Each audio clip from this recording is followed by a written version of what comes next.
Exatamente. Obrigado, João, por um excelente enquadramento do projeto das patérias do AVE e mais uma vertente também deste tipo de trabalhos e de estudos que pode ter uma componente de avaliação de impacto ambiental, até de alterações de habitat e utilizar as borboletas como um barómetro para isso.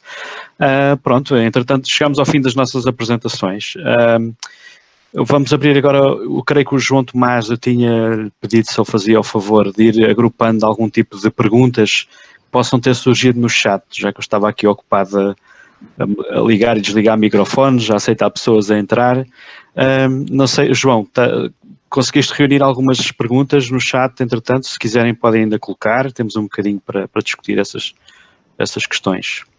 Sim, eu tenho questões, algumas delas já foram respondidas pelo Eduardo, pelo Pedro. Ok.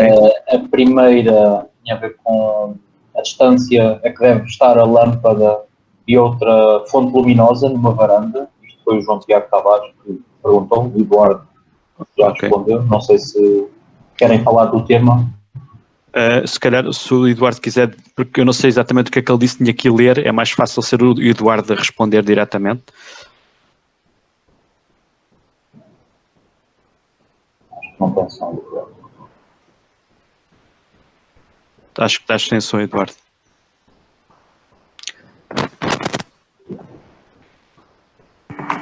Agora já deve ter som. Agora sim. Estava eu a dizer que, entretanto, já me esqueci de qual é que era a pergunta e se tinha ficado alguma dúvida no ar sobre isso. Não, era relativamente nas varandas, a distância deve estar uma lâmpada de outra fonte luminosa. Basicamente é a distância a que conseguirmos que a nossa varanda esteja, não é? Porque nós não conseguimos mudar a localização de uma varanda. A única localização da varanda de que dispomos está perto de uma luz, temos que nos contentar com isso, não é?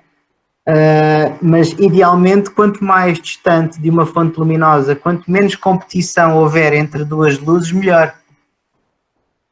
Ok. Depois tínhamos do David Pereira, também o Eduardo também respondeu. No meio do campo, qual é que é a fonte de energia utilizada para ligar a lâmpada? Ok. Eu se calhar posso só fazer uma chega, Eduardo, àquilo que eventualmente tu fizeste. Eu não, nem sequer, porque eu falei das armadilhas e aquelas que eu falei em opções de ligar a energia elétrica em casa de 220 volts, mas há muitas opções em termos de bateria e portabilidade desses equipamentos, de armadilhas. Claro que tem que ter adaptações para trabalhar com outras potências, mas, por exemplo, aquelas lâmpadas de vapor mercúrio podem funcionar com gerador. Envolve mais material e mais equipamentos. O Pedro está ali a mostrar um fio de LEDs, por exemplo, que é alimentado por USB e, por exemplo, com power banks. Vamos imaginar, há toda uma série de opções hoje em dia que podem ser utilizadas para a portabilidade. Pequenas baterias de 12 volts, por exemplo. Agora, tal como eu disse, eu não quis ser exaustivo em todas as opções, são imensas e há muitas possibilidades. E então foquei-me apenas na energia elétrica caseira, casas, jardins ou um sítio onde possamos ligar a luz. Mas é possível, por exemplo, o João Nunes, sei que utiliza geradores, salvo erro, não é? Para fazer correr as lâmpadas que tem no campo e são lâmpadas de vapor de mercúrio. Certo, João? Certo, nós nas baterias utilizamos gerador, mas não são lâmpadas de mercúrio, são lâmpadas, atualmente são lâmpadas mistas, utilizamos 3 lâmpadas mistas, ou seja, não precisamos de arrancador. Exato.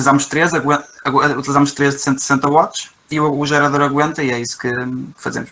Não temos acesso à luz no terreno, então não havia outra hipótese, só com baterias, mas com lâmpadas com essa potência é muito complicado, com baterias. Exatamente. Mas, por exemplo, podem usar, imaginem, tubos actínicos de 8 watts ou de 15 watts e tê-los a funcionar com pequenas baterias, que têm que ter um carregador de baterias, obviamente, mas podem funcionar, têm que fazer esses cálculos, não é? O que é que gasta uma lâmpada e às vezes até apontar para metade do que consegue aguentar, porque as baterias depois vão perdendo potência, mas se conseguirem aguentar uma noite inteira, é o suficiente para conseguirem a mostrar num sítio mais remoto. Eu próprio tenho armadilhas a funcionar com pequenas baterias. Quando quero mostrar em sítios que não há luz elétrica, deixo umas armadilhas com bateria. Ora, depois ainda o David Pereira pergunta onde é que pode adquirir o guia das borboletas noturnas que nós criámos. O guia vai estar disponível, extremamente caro. Não, estou a brincar. O guia vai ser disponibilizado gratuitamente a quem quiser ter acesso ao guia.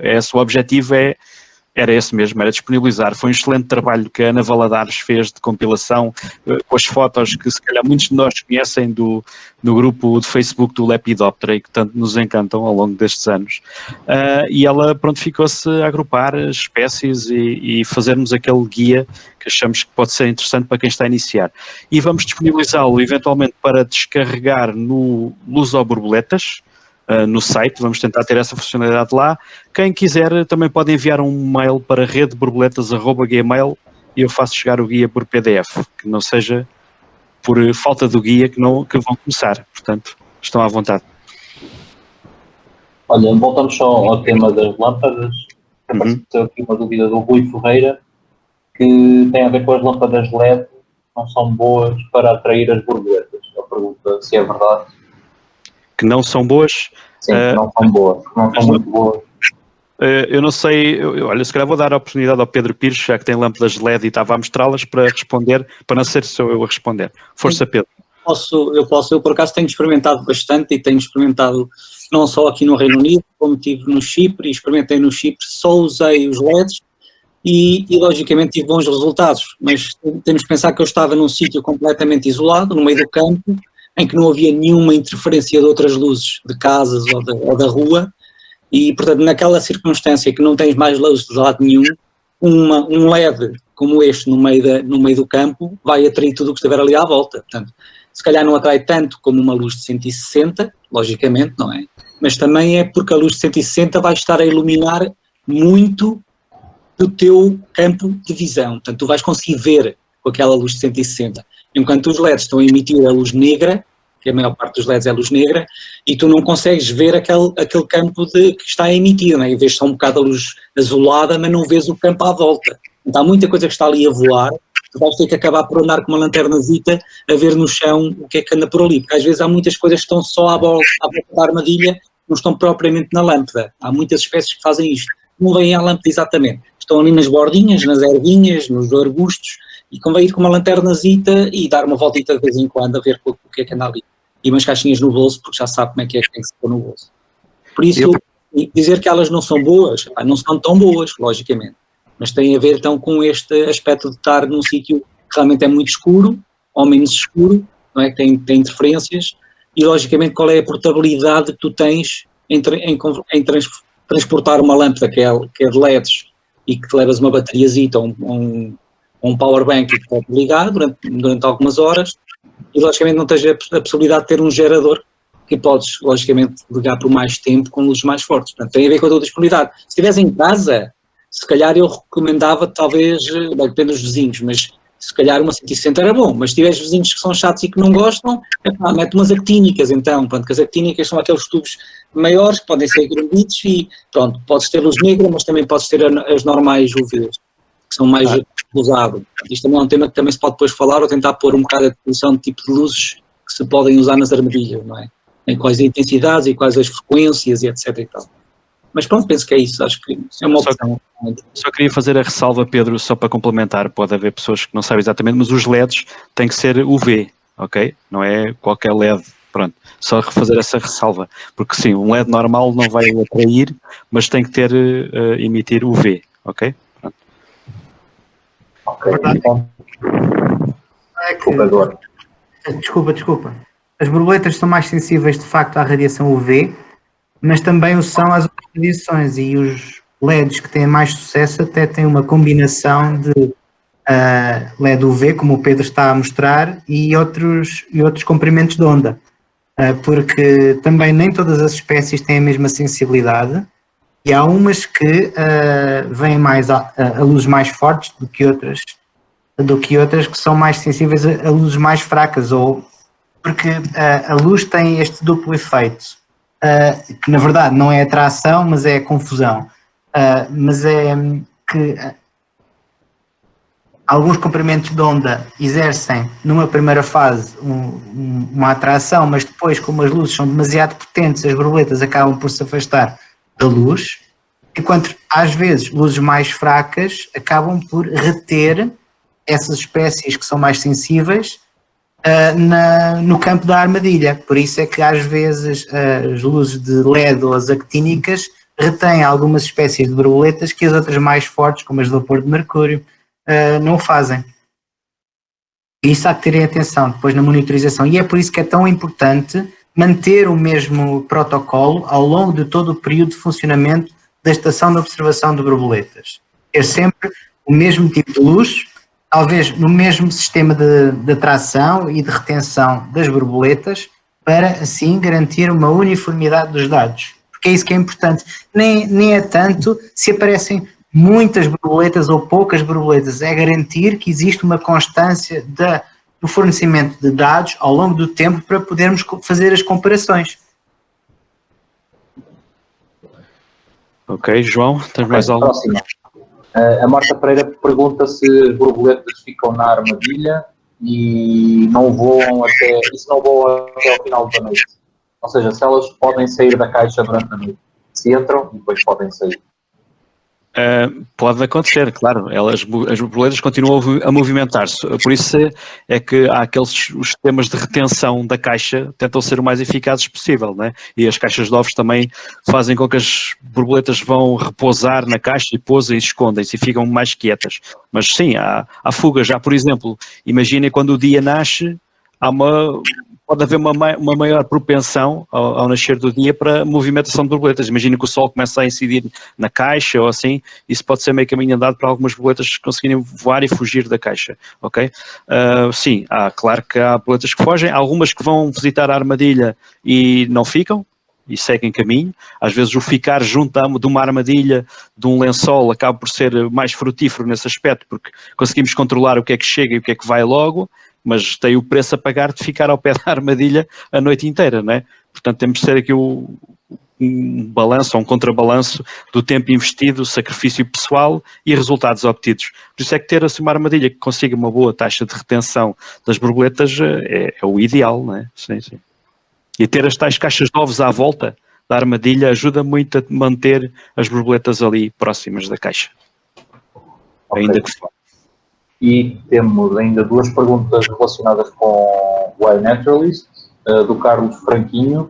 Por que utilizar uma base de dados própria e não recorrer ao iNaturalist? Olha, sim, eu sei que há muitas pessoas que utilizam o iNaturalist e eu próprio também sou utilizador em certa parte do iNaturalist, mas para este projeto, e é uma razão muito simples, é que a própria base de dados que foi criada, enquanto base de dados mãe também que recebemos logo a informação, eu consigo fazer a importação, clicar num botão e importa os dados todos para dentro de uma única base de dados. E dentro da própria base de dados é possível criar gráficos, relatórios automaticamente, basta configurar dentro da própria base de dados, em vez de ter que ir eu também confesso que não sou especialista em iNaturalist, portanto não sei exatamente quais são todas as potencialidades do iNaturalist. Foi uma opção prática, no sentido em que sabemos trabalhar com a base de dados que temos, sabemos as potencialidades que podemos gerar com essa base de dados, e para a criação dos tais relatórios que queremos periódicos, anuais, era mais fácil organizar a informação assim, tendo-a toda num mesmo sistema, porque depois há pessoas que utilizam a iNaturalist, outras não usam. O que eu, na minha opinião, isto já sabemos que é sempre alvo de debate e diferentes opiniões, na minha opinião, os dados são de quem está a mostrar, não é? E cada estação faz o que quiser com os seus dados. Nós estamos pura e simplesmente a ser um receptáculo dessa informação que as pessoas querem partilhar e disponibilizar connosco. Se quiserem inserir dados no iNaturalist em paralelo e participar na rede de estações, sem problema nenhum, pronto, não há problema, não há conflito nesse aspecto. Para nós, achamos que do ponto de vista prático de gestão dos dados, de análise, de produção de relatórios, de criar gráficos rapidamente, achamos mais prático termos uma ferramenta própria para isso e que podemos adaptar e desenhar conforme queremos, porque felizmente a base de dados conseguimos desenhá-la quase de encontro aos objetivos que queremos, variáveis que queremos, temos muita flexibilidade nesse aspecto. Para além de retermos informação standardizada do tempo da sessão, das variáveis meteorológicas, tudo isso que vem em pacote, digamos assim, com os dados das próprias espécies. E isso é importante depois de analisar. Mas lá está, uma coisa não impede a outra e podem-se continuar a usar as duas plataformas sem problema nenhum, e as pessoas cedem os dados porque querem e que estão a integrar no projeto de uma forma voluntária, como nós estamos a tentar coordenar isto de uma forma voluntária. Pronto, é isso. Sempre por amor a conhecer mais às borboletas, este gosto em comum que todos temos, certamente, senão não estávamos aqui agora 35 bravos a aguentar um sábado à tarde inteira a ouvir falar sobre borboletas. Sim, acabaste já por responder à última pergunta do Paulo Alves. Era se quem participando do projeto se haveria algum impedimento em colocar as observações no iNatural, isso for noutro tipo de plataformas? No meu entender, não, porque nós não mandamos nos dados de quem está a recolher, não é? A estação é do Paulo, como a estação é do João Tomás ou da Vita Nativa, pronto, faz o que quiser. Publicações que quiserem em paralelo, nós sugerimos um protocolo que seria interessante toda a gente seguir se quer que os seus dados integrem uma comparação nacional desses próprios dados, uma análise global para que seja uniforme, é só nesse sentido. Então nós criamos uma espécie de forma que as pessoas depositam lá a sua massa, digamos assim, e depois será um bolo que é de todos. É mais um bom exemplo de uma iniciativa de ciência cidadã, porque os dados são dos cidadãos e são voluntariamente cedidos ao projeto. Sim. A ideia era irmos aprendendo em conjunto, a ver como é que as coisas se desenvolvem em conjunto com os dados e que as pessoas se sintam motivadas e entusiasmadas e ver que os seus dados estão a ser utilizados para produzir algo que elas próprias depois vão ter gosto em ler e ver que participaram. É esse o grande objetivo, creio eu. Pronto, e para já não apareceram mais questões. Se alguém quiser... Sim, se alguém quiser pode colocar, se não pode também colocar enviando para redeborboletas@gmail.com o endereço do projeto, do e-mail. Se alguém quiser participar, força, esteja à vontade. Eu agora estava aqui a monitorizar o e-mail, já vi que já houve gente com vontade de criar a estação depois de ouvir este webinar, o que quer dizer que pelo menos um objetivo já foi cumprido. E pronto, não sei se tiverem mais alguma questão, força, se não, se calhar vou-vos deixar para desfrutarem o vosso fim de semana em paz. Mais alguém tem alguma coisa a dizer? Não? Ok, então resta-nos agradecer a todos e até uma próxima, e vão estando atentos no grupo de Facebook Lepidoptera com as novidades da rede, juntem-se se quiserem e até à próxima. Um bom fim de semana a todos. Obrigado. Bom fim de semana. Bom fim de semana a todos. Deus a todos.